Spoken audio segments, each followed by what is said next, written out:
Ready. Okay. Welcome everybody. It's Comics Karma, and you're at the Sequential Artists Workshop. I'm Tom Hart. I'm Lauren Weinstein, coming to Yay. you live from New Jersey. But next week it won't be New Jersey, or will it? No, it will be. Next week it'll be New Jersey, but it's my 50th birthday. And so my friend is taking me to the Sojo Spa in Edgewater. And I was like, can I go to the spa a little bit later? She's like, no, we have to relax at the spa. So I they have a co-working space at the spa. Apparently people record podcasts there all the time. And In their towels, and like, are they steaming from the sauna or something? I hope And not. I'm not going to bring hair my wet? computer to a place where it's steaming. I think that would be a bad idea. Right. But it was so funny because I was like, this is a silly question, but they're like, no, no, of course.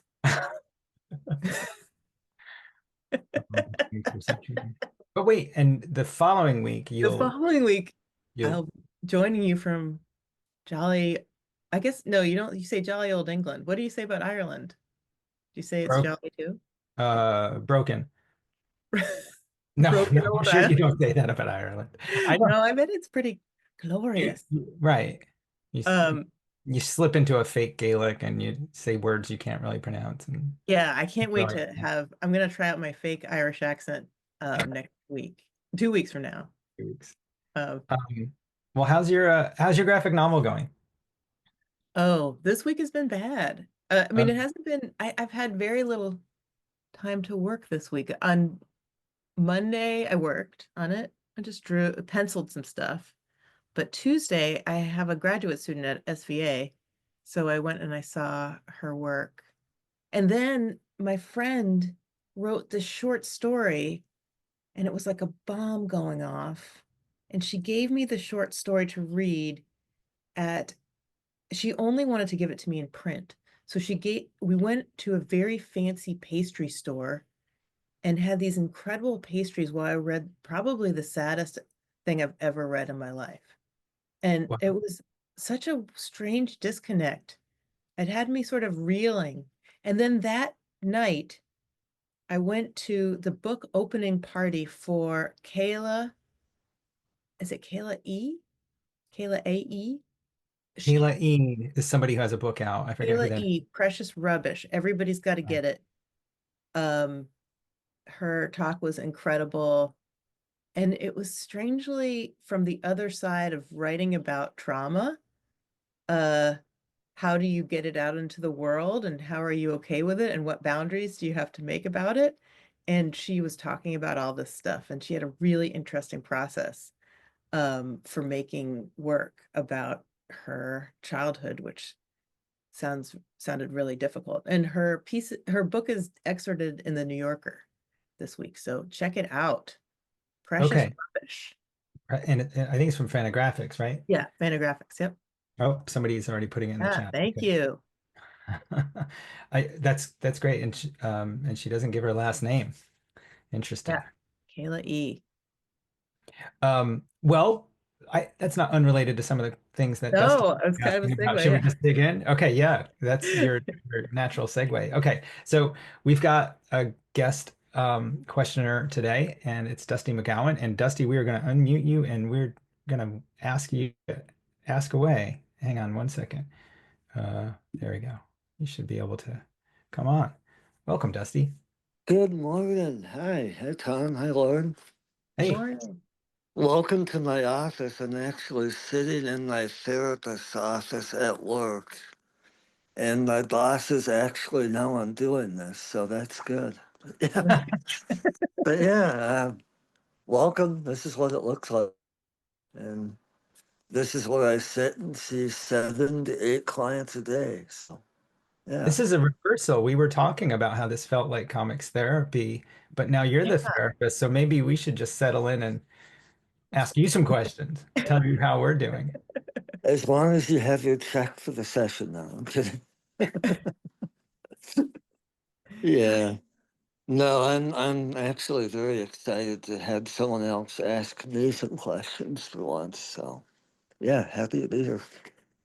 Yeah, that's great. I feel like your position as a therapist gives you a very interesting perspective and a place to jump off of as a cartoonist.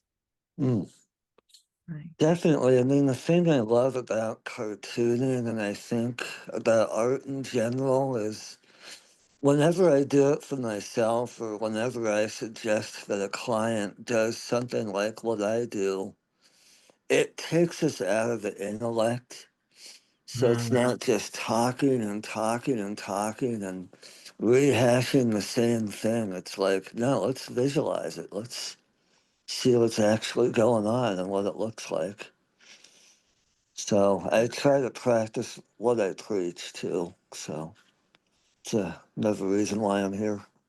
You already said a mouthful there. I feel like Mm. even just that phrase of like getting something out of the intellect and putting it onto paper is something that even as practitioners we have to get in the habit of, because a lot of times our ideas exist only in our heads and we forget actually like, oh, it's actually alive on the paper.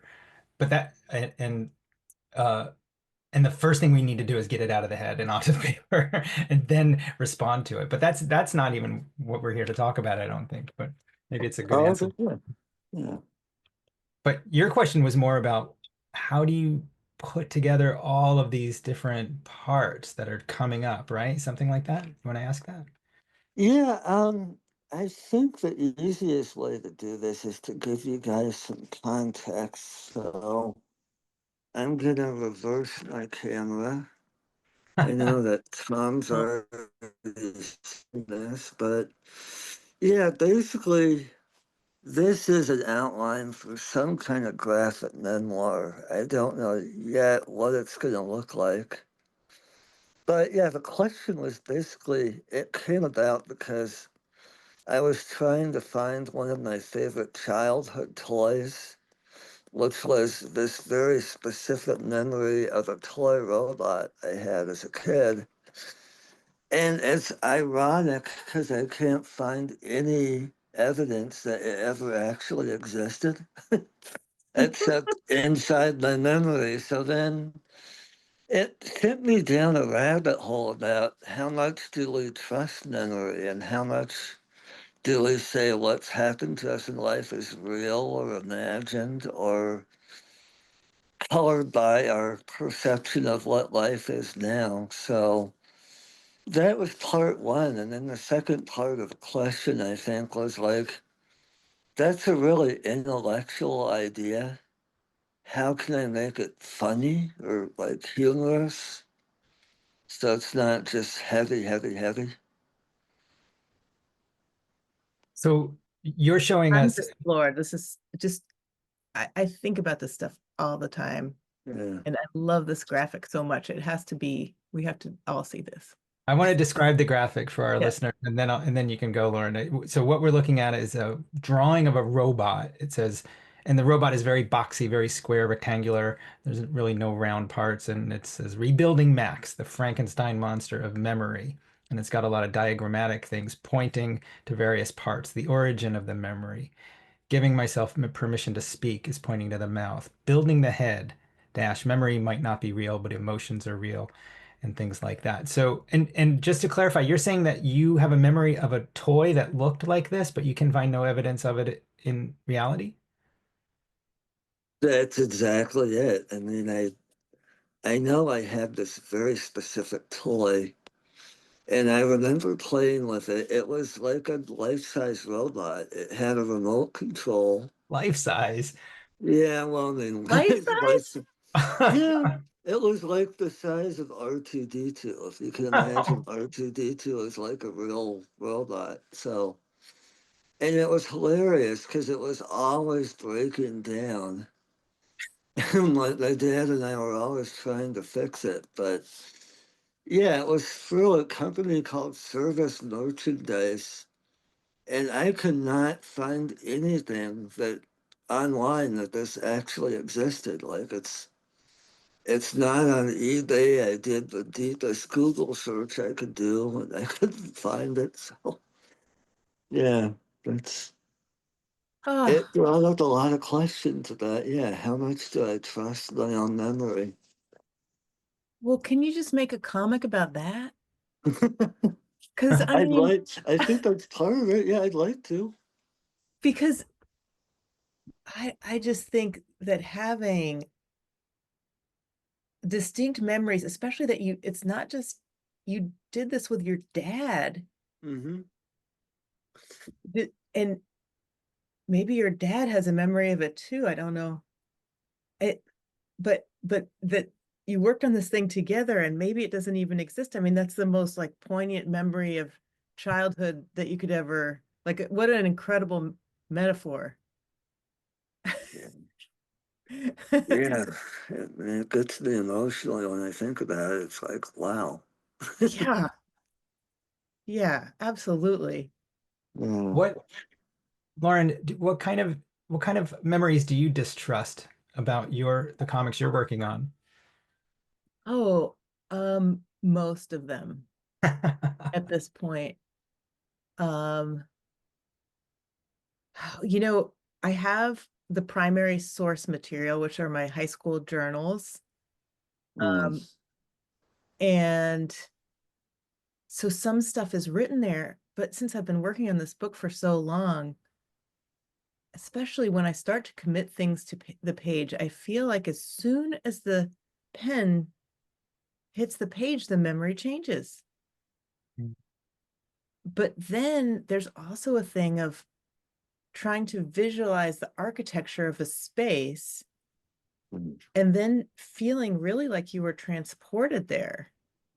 Um, and thinking about, like, right now, I'm still working on this acid trip story, and I'm thinking about this that girl's house that we end up in, and there's a kitchen and the wallpaper, and there's an old piano, and there's Mm. stairs upstairs, and there's something so transportive about taking the time to remember a space that you're in, and yet I'm not exactly sure that that's what the space looked like. But there was a moment where there's a dialogue between the the guy that I meet that night, and he takes out a napkin and he's like, life could either be like this, and he draws a straight line, or like this, and he draws a very loopy line, Mm. meandering line, and he says, either way you end up here, and he makes a point at the end of the thing. And I was like, that's so deep. And so I put away my work for a while. I put away this script that I'd written the whole thing, and I was like, Mm. oh, that's pretty good dialogue. I wonder that, like, that I made this like stoner guy up, but I guess that's what he said. Or is this, did I think this was profound at the time? And I questioned everything about it, and then I went back to my journal and it was all right there. So maybe some things you can trust and some things that you can't. And then the question is, for the purposes of making a comic, what actually matters? Mhm. Exactly. Yeah. Dusty, is the comic about the truth? Like, is the comic about like what is the nature of memory and what is the truth? Or what is the comic you're trying to tell, and how Yeah. is the difficulty of remembering getting in the way? I have a metaphor of it. Yeah, I mean, it's definitely about the memory. And what I'm thinking, like, if I come up with a structure, it's almost like a Russian doll, where, like, the biggest section of that doll before you take it apart is the memories I have. Mhm. And then, like, if I dig under that, I keep taking apart the smaller dolls until the final. It's kind of like the story Lauren just told. It's like I'm still ending up with this ambiguity, but I'm trying to make it a little more coherent. So I don't know if that answers the question, but that was a that was a tangent. Sorry.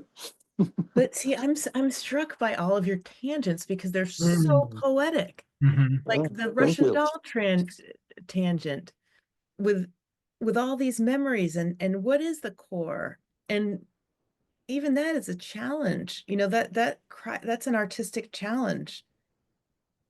Well, Um, I think the big question is, who am I? You know, like I I that's want what I'm really. Yeah, go ahead. Yeah. I want to ask a question to both Lauren and then maybe to Dusty, and that is Yeah. like, so it sounds like this comic is a quest for clarity of identity, which is a really interesting topic, but it's mhm. probably something really hard to structure in advance. And so I want to ask Lauren, does is that true? Is that, have you, your comic isn't really about that. Your comic's more of a coming of age comic, Lauren, right? So the identity, you sort of have a beat on it as an author, I think, right? You're not struggling with who am I don't think. But Well, I do think there's something to the idea that if it's a quest for identity, it's going to be hard to structure in advance. Go ahead. Mm. I feel like identity is, I'm not sure about identity. I'm thinking about that word.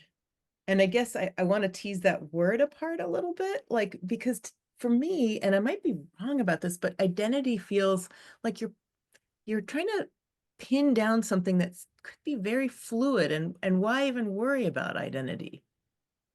Like, why? Because we all are worried about, the core things are like, Right. who am I and why am I here, right? Like those are the big Yeah. two. Yeah. And certainly there are certainly precedents for the answer being it's unknowable, so just get used to it, right? But that still isn't super satisfying, and you still have that quest Right. to know. And especially artists really have a quest to sort of show that quest, right? And I don't know, to me, Yes. Yes. Yeah. Yeah. Yeah. yeah. But that, you might wind up being like, what's it matter? Well, I think maybe I like to keep that question very open, and that really is just found in the process of making the thing. Mhm. Mm. Um, like I think, the process of becoming an artist is a lifetime, it never ends. And because art is always so, it's it's just so profound. Every time you work, you're discovering something new. Um, Mhm. Yeah. and and and and I really like working on stories that those questions are sort of changing as you work on the story. They kind of define themselves based on the Mhm. story. And maybe that's the difference between, there's the story and then there's your life. And they're not the same, because in a story, you're going to have some parameters. You have to, it's the length of the story, it's the pages, and or the four panels, and so that provides that's its own thing, and it has its own identity. And then there's you, and the story will contribute to you, but they're different. And are you also considering plot and structure and things like that, Lauren, when you say story? Like, because are you saying that like we're changing ourselves as we work, and does that change this? I'm getting confused. I'm Yeah, getting no, caught up. I'm getting confused too, because Yeah. um I think it's the coolest thing about comics, which are so immersive, is that they change you and you change them, Mm. and you're working on a plot, but you might be, like, for example, I think about, well, here's an overshare.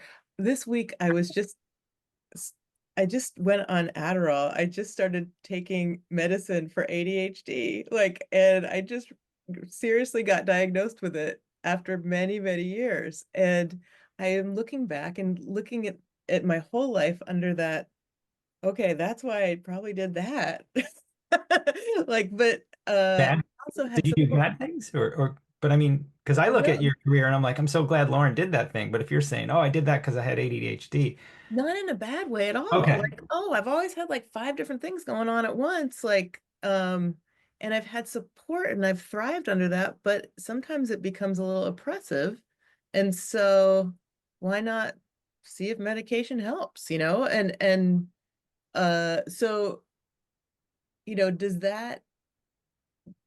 does that how does that color everything that I've ever done? Like, could this book now be about realizing I had ADHD in my 50s and or like and then Mm. then that's why all the chapters are in totally different uh like they're and that's why it took me so long. And is that a celebration of it? Like I guess that's what as an artist I'm changing, and as a and it changes the work, and it so working on memoir, like how does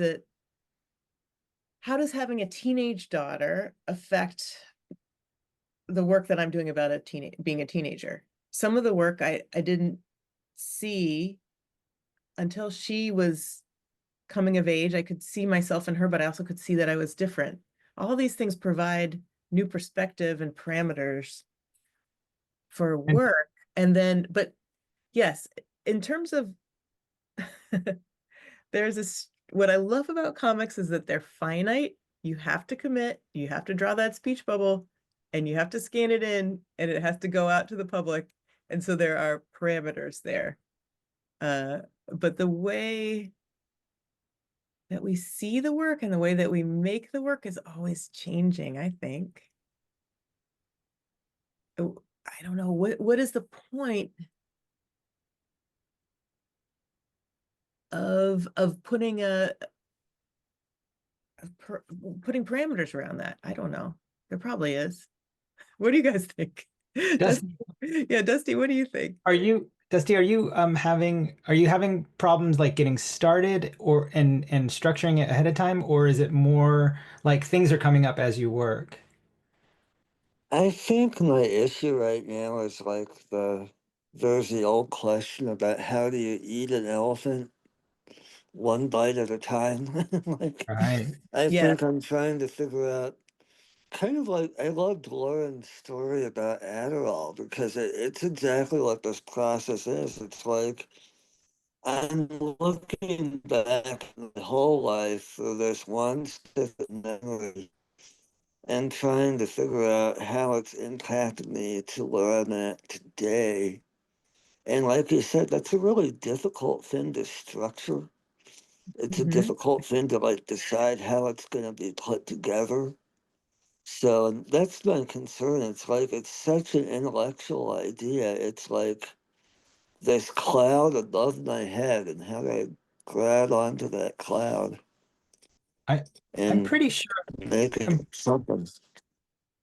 I'm pretty sure I understand the question, and I'm pretty sure the answer is start with that question that you said just a moment ago, which is, ugh, now I'm going to mangle it, but it was like, how do I figure out if this memory was real or not? Something like that is what you just said a few sentences ago.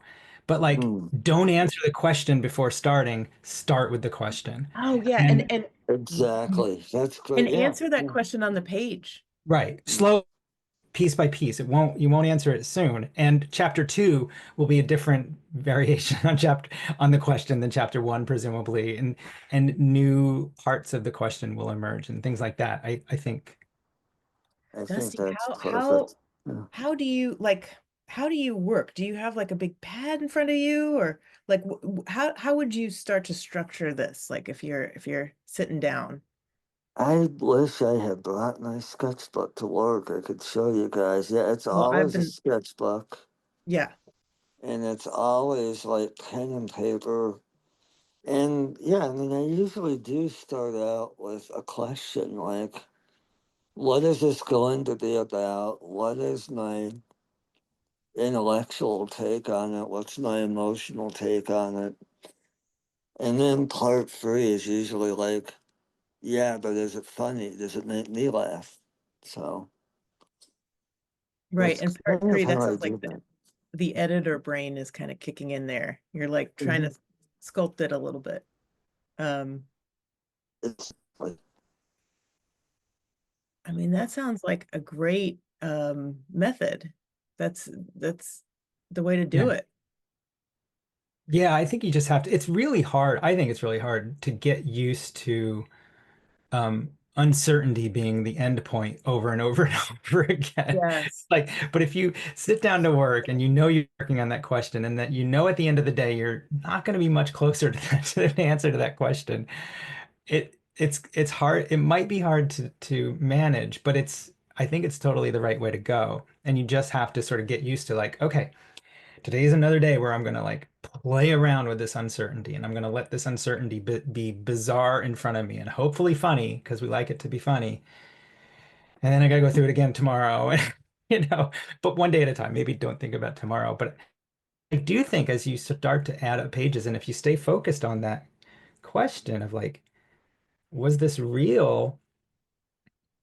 Slowly your digressions will be relevant, right? The digression to like, oh, this reminds me that we had this other thing in the garage, or this reminds me my dad did this other thing, or I remember science class. Like all of these weird digressions Hmm. will reveal themselves as you Mhm. slowly place this thing. And maybe if you're God knows if you're lucky, a year or two down the road, you'll be like, oh, I'm starting to get it, And that's awesome. Like if you get there, you are so lucky.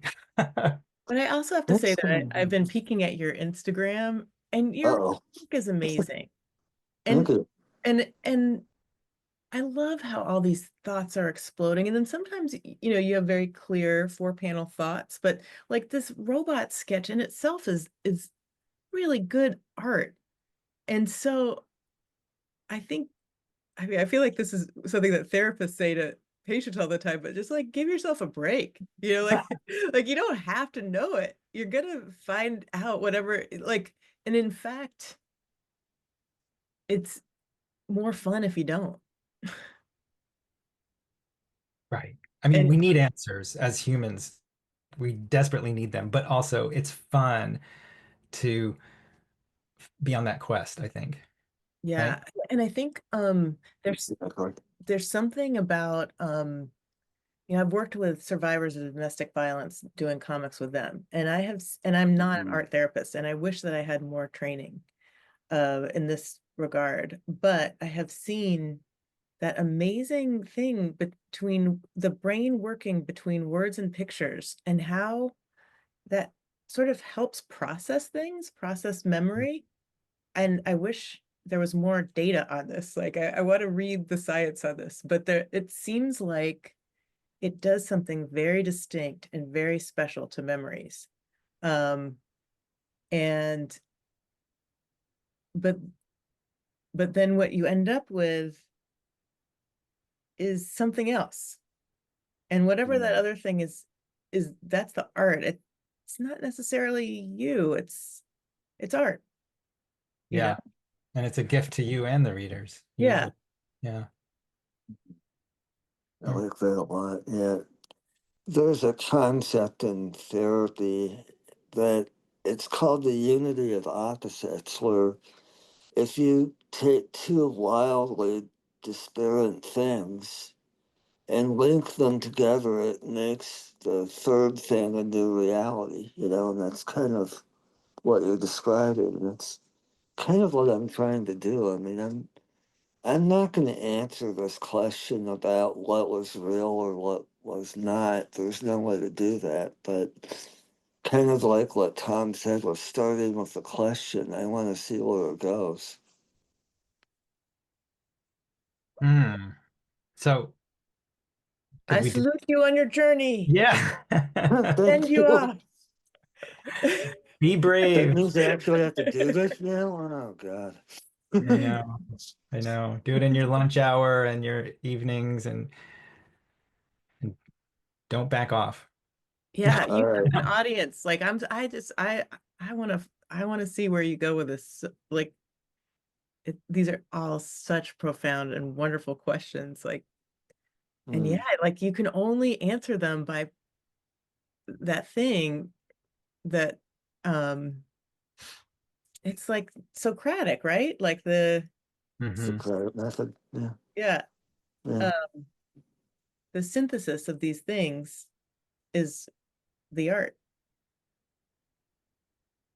I think this I'm going to call it a quest again too. This quest that you're on artistically will be also good for what it's worth for social media and things like that. And I say that Sure. because we always like to have an audience, I think a lot of us do. And we like to know that please let somebody be reading this, you know? Right. And this is the kind of thing because you don't know, it's not a good thing to sit on it until you're done because you have no idea when you're going to be done.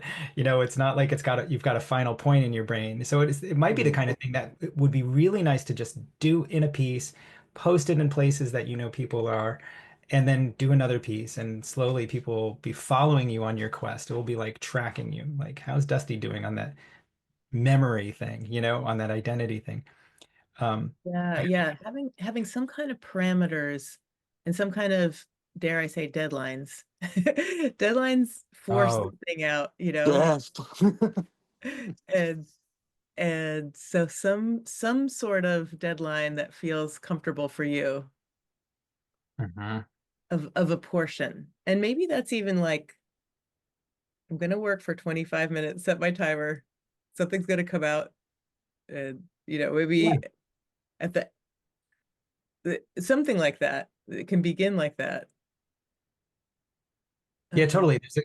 I firmly feel deadlines are like one of the magic ingredients, but it's true that there's a couple different types. It's like I'm going to do X number of pages per X time, or I'm going to sit in the chair and make work regardless of how I feel. That can work too, right? You know, so it's like whether it's quantity or amount of time or something. But yeah, put yourself on a deadline. And there's lots of, and I know from personal experience, like sometimes the deadline, if you're the only, if only you have the deadline, sometimes you're like, you let it slide. So you need to find at least one person who's like, how's that deadline? yeah. Give me, you know, give me those pages you promised, or were you in your chair today drawing? And like, you at least need to find one person who can keep you accountable. We have that at SAW, so I think we can definitely help you there. That'd be great. I worked with a really great comics coach that also teaches for Saul Marine. Oh, Maureen And Burdock, sure, she's great. yeah, yeah, it's funny. And so we did a few sessions around this. And in fact, shout out to her. She's the one who encouraged me to do an outline. So thank you, Marine. All right. Yeah. Lauren, on the subject of deadlines, wait, I want to make sure. Dusty, do you feel like we've made progress today?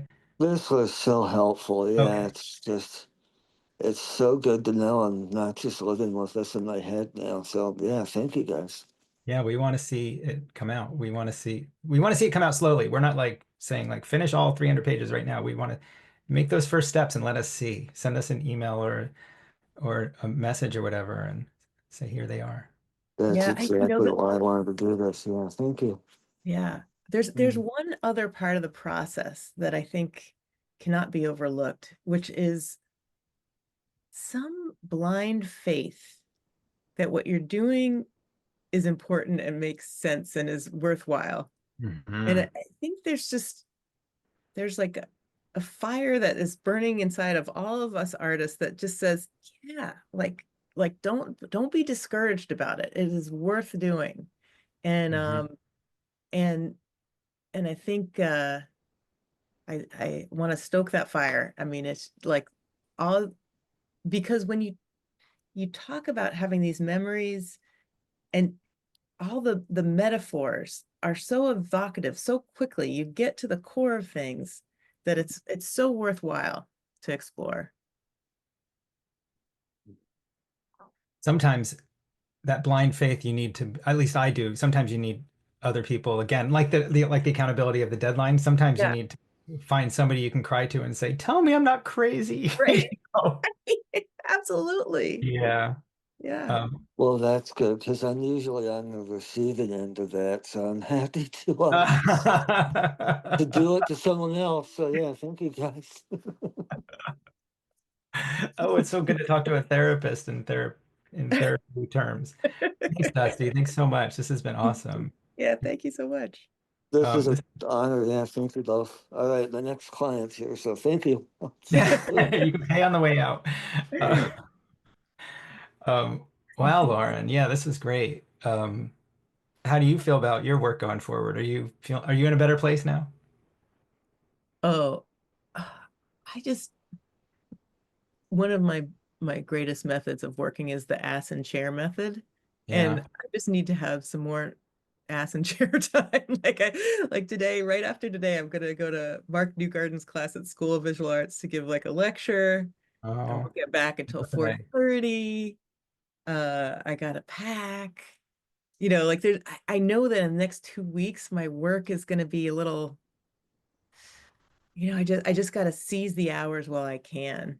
And so but I'm bringing my entire penciled acid trip thing with many ink watercolor pages to the lecture today, and I'm reading a segment of my book. So maybe I call that work too. And it's always good to, you know, read work in front of people and see what they say. So Oh that's yeah. Yeah. You know what I'm doing? I'm in that I'm boy, I'm a wreck.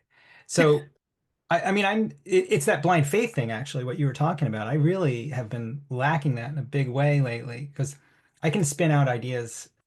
I don't always love drawing, but I do love spinning out ideas. And sometimes I love drawing. But then at some point I'm like, does this matter? Why am I doing this? And I realize that I have to just give myself short deadlines and because that way I can short circuit that does this matter thing. And right. so sometimes that works, but even still, I'm like, uh, some of my like, does this matter? Is too fast for for for how I work. And so luckily, I trained myself to work on the iPad about a year ago. And luckily in the last, well, I didn't feel I was lucky 3 weeks ago, but around 3 weeks ago, I lost my pen, my $100 pen or whatever that Oh, is. yeah, yeah. So I'm like, oh shit. And so like I went on to eBay, I bought a cheap version, and then I went on eBay, I bought another cheap version, and they're both such crap. And then finally I was like, I just got to work with this thing. And so I have a friend that I sometimes say, just give me a deadline and like, or in fact, today's the deadline. And I'm like, let's agree that Thursday is our deadline. And and so I'm just drawing with the world's worst digital pen and making the ugliest lines I ever have. And they're not good ugly, they're bad ugly. And I'm just like, I gotta finish this. I gotta finish it. And so, about 2 days ago, I felt really freed up. I was like, oh, this is awesome. Like, Yeah. and like I feel like I'm not worried about anything anymore. So I'm really excited to maybe finish this little 7 pager and then Oh, that's great. Little 7 pager. That doesn't sound little to me. It sounds I like know 7 pages. anyway. So I go through all these things that everybody. I wish that you could put why does this matter in like a little box and just keep it locked up until later, Mhm. because it's not the Yeah, most helpful. right, right. Don't, yeah, that should not be at the forefront of your thoughts. And Yeah, I mean, yeah, for me, I think it's got a lot to do with how the world is right now. But yeah. anyway, I don't want to Right. go there. I don't want to end on a negative note. I think this was super, really positive and great for Dusty, and also good to have a therapist uh, value what we do. So, Yeah. Lauren, we'll see you from the spa next week, right? Yeah, yeah. Let me Um, tell you, I don't always, this is like the first time I've been to a spa in many years. So it's not like this isn't my life. Once every 50 years. Next week we're having Jeannie on. I don't know if Jeannie knows that, but next week is Jeannie. So and Jeannie's in our audience right now. So we'll get in touch with Jeannie and remind Jeannie of her question. And so Lauren, I'll see you Thursday. We'll see Jeannie Thursday. We'll see everybody at Saw on Thursday. And that sounds good to me. Everybody else in the internet, thanks for being here. Lauren? Everybody, bye. Thanks. Yeah. I can't wait to see that 7 pager, and I love Okay. everything that these have been so fun. Awesome. Thank you, everybody. This has been wonderful. Thanks so much. Bye. See you next week. Thanks for joining us. This has been a production of the Sequential Artist Workshop, or SAW. You can find us on social media at Comics Workshop and online at sawcomics.org. There you can also hear about our many courses and intensives and in-person programs. SAW is a non-profit supported by people like you. Learn how to make a tax-deductible donation at the donate page of sawcomics.org. You can join our free community of comics explorers at members.sawcomics.org. Thanks so much for being here.